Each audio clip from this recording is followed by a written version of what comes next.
This is the Behind the Line podcast, coming to you from the wacky left coast capital of Seattle. News from the Pacific Northwest, the left coast, the U.S., and the world that matters. The stories the MSM won't talk about. Deciphering the truth through all the lies. For more, visit BehindTheLinePodcast.com. We live in dangerous times. What are you doing to prepare yourself for it? On Tuesday, October 31st, the FBI Director Christopher Wray warned that amid the ongoing war between Israel and Hamas, the U.S. is in a dangerous period, and the threat of targeted attacks, including hate crimes, not seen in about a decade, remain high.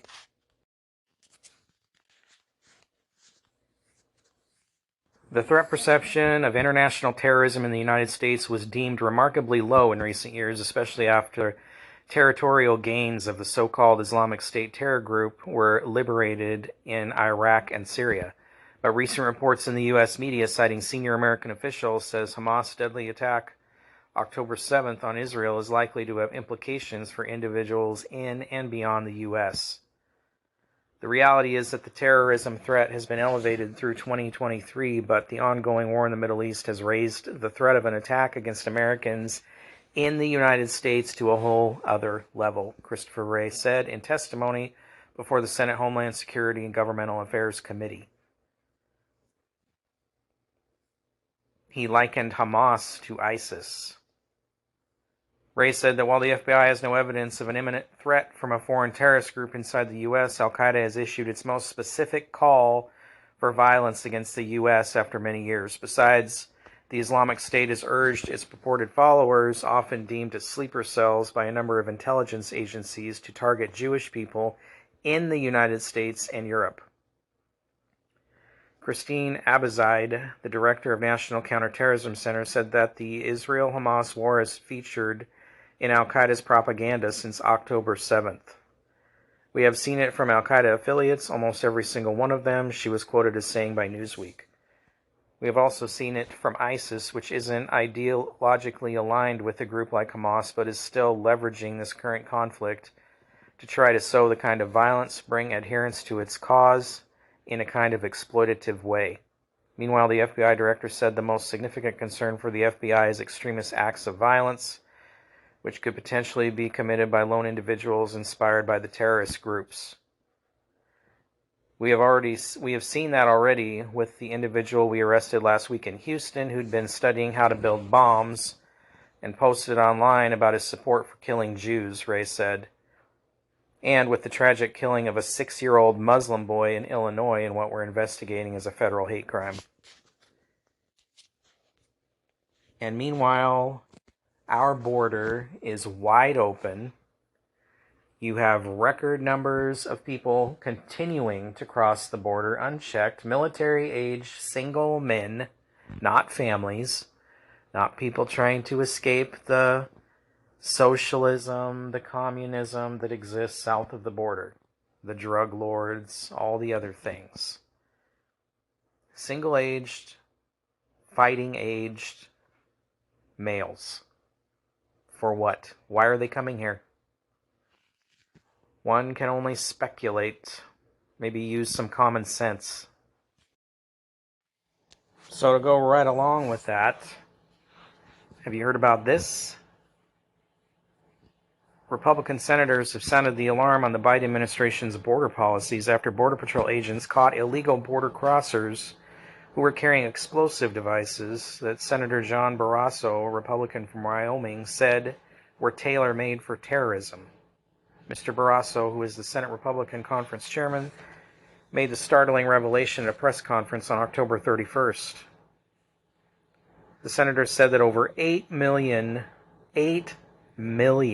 illegal border crossings have taken place under President Joe Biden's watch, while asserting that explosive devices found on some border crossers in recent days represent an elevated risk of terror attacks against the homeland. You think? Why are they bringing these things into the U.S.? We've just returned from our southern border, and it's painfully clear that with Joe Biden's open border policy, Our country is really at an increased threat for a terrorist attack, Mr. Barrasso said at Tuesday's press conference. Several days ago, U.S. Customs and Border Protection agents seized illegal immigrants carrying with them improvised explosive devices that Mr. Barrasso said were the size of cannonballs and were tailor-made for terrorism. Speaking at the press conference, Mr. Ricketts said that due to what he said were President Biden's failed border policies, there were 18 people on the terrorist watch list caught entering the United States illegally in September, and 172 last year. People on the terrorist watch list. These are the ones they caught. These aren't the ones they got through. Who knows how many of those there are? To put this in perspective, in years past, that number was single digits, Mr. Ricketts said. We're opening ourselves up for a terrorist attack. I don't understand why people don't understand the importance of closing the border, especially right now, with all the things going on in the Middle East and all these people pouring across our border, and we're just going to let it happen. Do you remember 9/11? Have you listened to the rhetoric coming out of these groups and countries in the Middle East that hate America? Iran, Hezbollah, Hamas, Lebanon. They hate America. They hate the West. They hate you. But we're just going to keep playing in our little fantasy land that we're too far removed from all that for it to affect us, or that if we just keep talking nice to these people and support them, that they're somehow going to come around and be on our side or not hate us anymore. It's not going to happen. It's not going to happen. People need to face reality. Our borders need to be closed now. It's a matter of national security. We are going to have some other kind of terrorist attack in this country, or multiple attacks. Do you want to live in a country where you have to worry about a car bomb going off, just going to the store, or some whack job coming into the store and blowing himself up? Because that's where we're headed. And meanwhile, we're still worried about pronouns and rainbow flags and all kinds of other crap that doesn't matter in the whole scheme and scope of things. They want to take your guns away so you can't protect yourself when these people do show up. And it's not just the crazy terrorists coming into our country. You know, you got this lunatic in Illinois, I think, that stabbed a 6-year-old Muslim boy to death because of what he sees going on in the news in the Middle East. So I talked about the lunatics in the last episode. They're everywhere. They're on both sides. If you're not a lunatic, you definitely should have the right to carry a firearm and protect yourself from all the many, many, many other idiots roaming the world that you get to deal with on a daily basis when you leave your house, or who may even show up to your house. Because the federal government is not going to protect you, and your local government is not going to protect you. The cops will show up when it's all said and done and investigate the aftermath. But unfortunately, speaking from experience as a police officer, most of the time, 98% of the time, you're showing up after the fact when it's too late. Very rarely, as an officer, did I get the opportunity to intervene and actually stop something that was happening in progress. It's on you to protect yourself and your family. And you know it's bad when the mayors from some of the most liberal blue cities in the country are petitioning Biden for help with these migrants, with these illegals.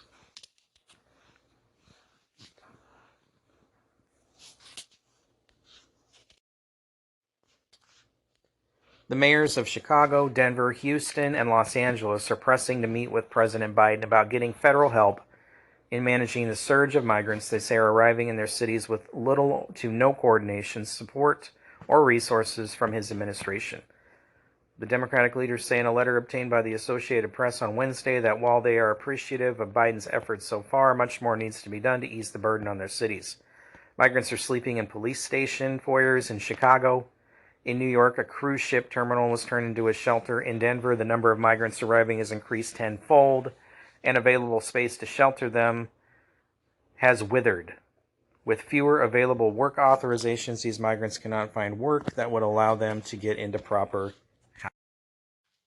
Biden has requested $1.4 billion from Congress to help state and local governments provide shelter and services for migrants after earlier pleas from Democratic mayors and governors. The mayors say in their letter that more is needed, and they are asking for $5 billion. Denver is spending $2 million a week on sheltering migrants. New York has surpassed a total of $1.7 billion, and Chicago has spent $320 million, according to the letter. You know, all this billions of dollars being spent on people that aren't even legally supposed to be here. They've broken the law. They've entered the country illegally. And yet we're going to great lengths to provide them housing and services. They are trying to shorten the waiting period to 30 days so they could get a job. In New York, they've made it so they can process 300 migrants a day so they can be able to get work. That's great and all, but there are American citizens. There are veterans. There are little kids, homeless, houseless, who need assistance in this country.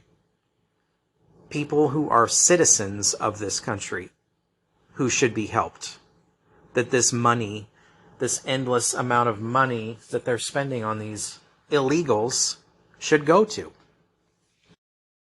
You have a drug and mental health crisis in this country that money should be spent on. Getting people clean and sober so they can be productive members of society.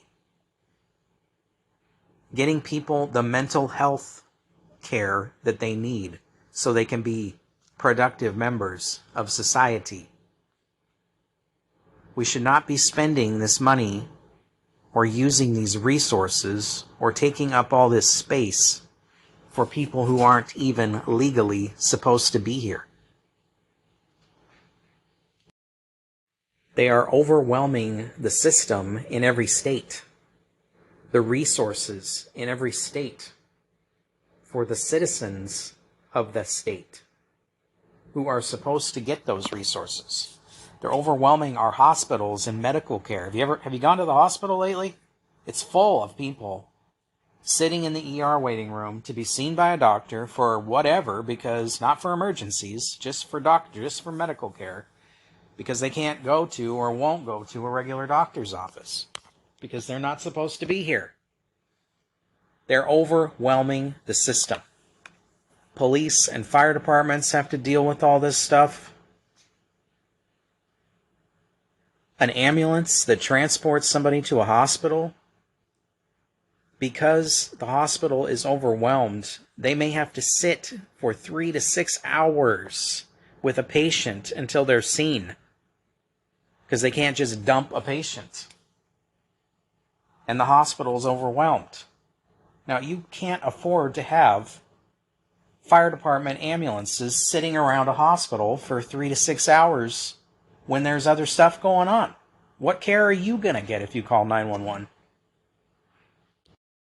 It's like a snowball rolling down a hill. This problem continues to get bigger. It's not just the illegals overwhelming everything, but they're taking all these resources. You've got all these homeless and mentally ill people on the streets that are overwhelming. But maybe if they had the money, instead of spending it on illegals and wars in other countries that we don't need to be involved in, and sending aid to these other countries that we don't need to be involved in.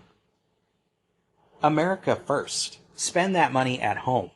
Get these people the help they need so the system will work properly, so it's not overwhelmed with people every single day.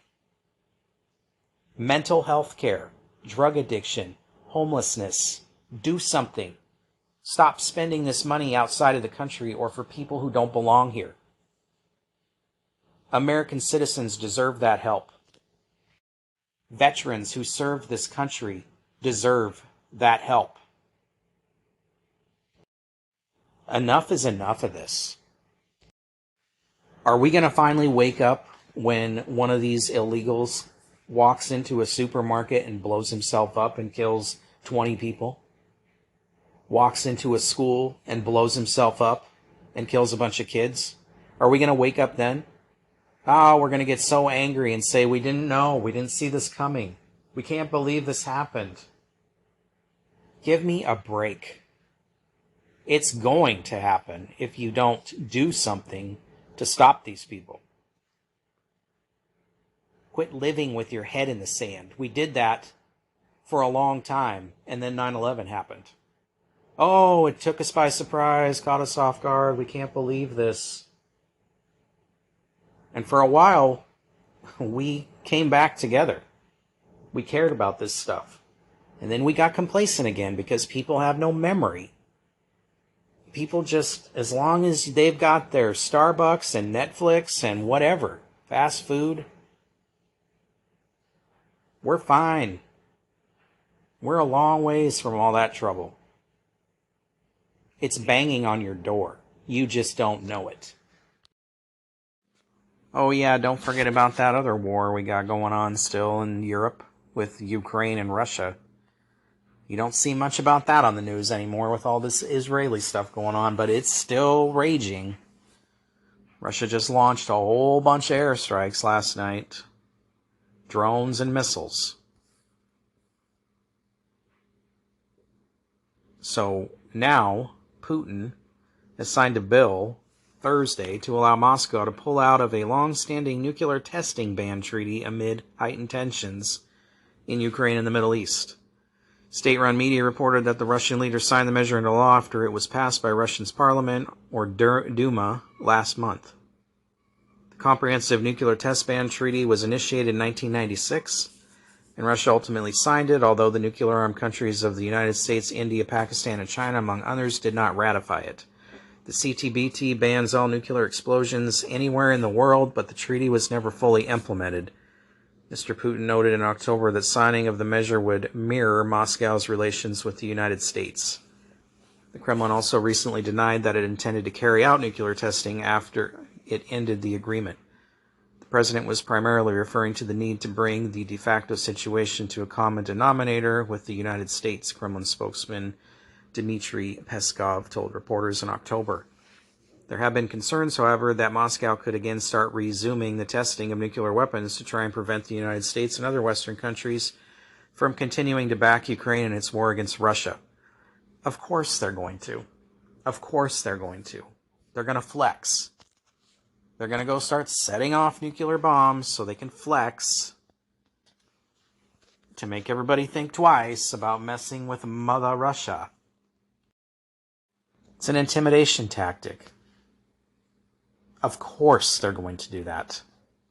And then I suppose we will too. In October, Russia completed the test of what was described as a long-range experimental missile that is nuclear-powered, said Mr. Putin. Known as the... I'm not even going to try to pronounce it. It's a cruise missile. It has a range of up to 14,000 miles. It's a long ways. Mr. Putin added that Russia's strategic forces would soon move forward towards mass-producing another nuclear-capable missile called the Sarmat, which was placed on combat duty. He said that experts say that this is a new weapon and it is necessary to make sure that the special warhead will work without failures, and tests must be carried out. See what I'm saying? Since the start of the Ukraine war, a number of Russian officials have signaled that the conflict could go nuclear if Western powers get more involved. Days after the Russian invasion, the Kremlin placed its nuclear forces on elevated alert. And also last month, the U.S. Department of Energy confirmed it conducted a subsurface chemical explosion at the Nevada nuclear test site in recent days in what officials said was a bid to test detecting of low-level nuclear blasts. The experiment will help validate new predictive explosion models and detect algorithms, a news release said. Measurements were collected using accelerometers, seismometers, infrasound sensors, electromagnetic sensors, chemical and radio tracer samplers, and meteorological sensors. Last week, the Department of Defense said it would pursue the development of a nuclear bomb, but first needs congressional approval. Give me a break. Is anybody else sick and tired of these old turds in government leading us down these paths of war after war after war? There's some talk now that a draft could be possible, and I suppose if World War III breaks out, you're going to see a draft. I don't want my kids going to fight for any of that garbage. I don't want anybody else's kids having to go fight for that. What are you fighting for? Not freedom. Not democracy. You're fighting for their power, their control. I support the military. I do not support these wars. These ridiculous wars that we get involved in for oil or control or power. These wars we get involved in based on lies. Every war you could go back and look, and there's some false flag or lie used to manipulate the public to get them to support a war. I just want to be left alone. I want my kids left alone. I want to live in peace. I want my kids to live in peace and be happy. And they shouldn't have to worry about some idiot old man in another country, another state, in the government, deciding that we're going to go fight for what? The military should be used to protect this country, and that is it. If you had a situation like Hitler, I could see there being the need to stop that, to have a war. Do I see anything right now that leads me to believe we have to worry about some kind of Hitler situation or somebody trying to take over all of Europe or the United States? No, I do not. This country could be completely self-sufficient with oil and resources and everything else, but we choose not to be. Our government chooses not to be. Our government chooses to go take it from other countries in one way or another. We need to stop relying on other countries. I'm not saying that we shouldn't trade or whatever, but there's no reason to have to rely on other countries for our infrastructure or our resources to survive day to day. No reason at all. And the reason I bring the draft up is because suddenly the military is, within the next week or so, couple weeks, they want 800 new recruiting officers to be put through their, Army recruiting training to go out and start recruiting people. 800 all of a sudden. Like, boom. They get their orders. Within a week or two, you're going to this training. Why? Why suddenly do we need 800 new military recruiting officers? It's suspect. It's suspicious. Something is off about that. They've never done that. You've got all this stuff ramping up in Europe and the Middle East, and now 800 new recruiting officers. Don't ignore these. Connect the dots. Something is going on. Something is getting ready to happen. It should be pretty obvious. I don't care about your political persuasion, your sexual persuasion, your religious persuasion. You, in this country, should be free to do whatever you want as long as you're not hurting somebody else. We do not need to fight these wars. We do not need to spend all this money on these other countries and their wars. This money needs to be kept at home. We need to take care of America, and it needs to be America first. And changing gears here, the U.S. Food and Drug Administration, the FDA, issued an alert to healthcare providers to administer the right dosage of Moderna's COVID-19 vaccine to children amid reports that double doses were being given to children. If you're getting your child vaccine for COVID, you are an idiot.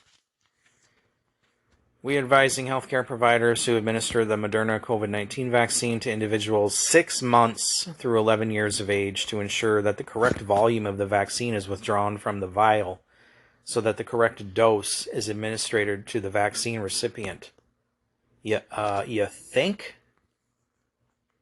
Again, if you're getting your child, a 6-month-old, vaccinated for COVID, after everything that you've seen about these vaccines, you are an idiot. Just an idiot. The FDA said it has since revised a fact sheet for healthcare providers on the mRNA vaccine to further clarify that 0.25 milliliters should be withdrawn from the vial, and that the vial and any excess volume should then be discarded. The agency added it has become aware that some healthcare providers may not recognize that the single-dose vial of Moderna for use in individuals 6 months to 11 years of age contains notably more than 0.25 ml. Why? Obviously, people are too stupid to figure this out, even a doctor. So why don't you make the vials for kids the right size with only the right amount in it? This came after a 5-year-old girl in North Carolina accidentally received a double dose of vaccine. The unnamed mother was called by the doctor's office, who told her that we made a mistake. We gave the girl the vaccine. We gave her a double dose instead of a single dose.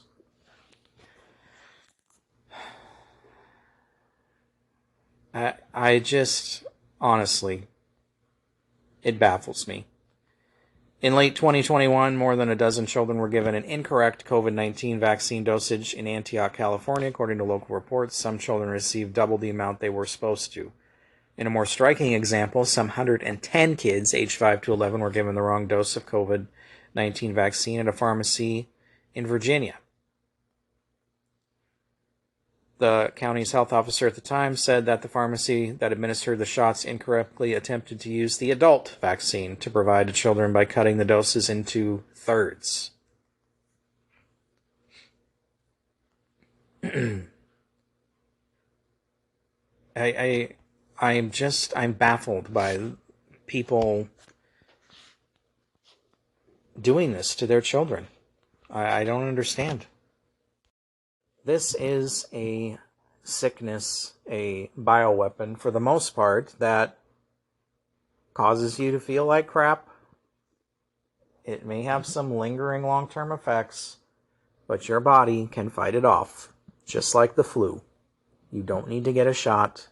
You don't need to put some experimental thing into your body that we've all seen the reports about the side effects and the long-lasting effects that this stuff will do to you. Why would you put that in your kids? Kids have a strong immune system. They don't need this.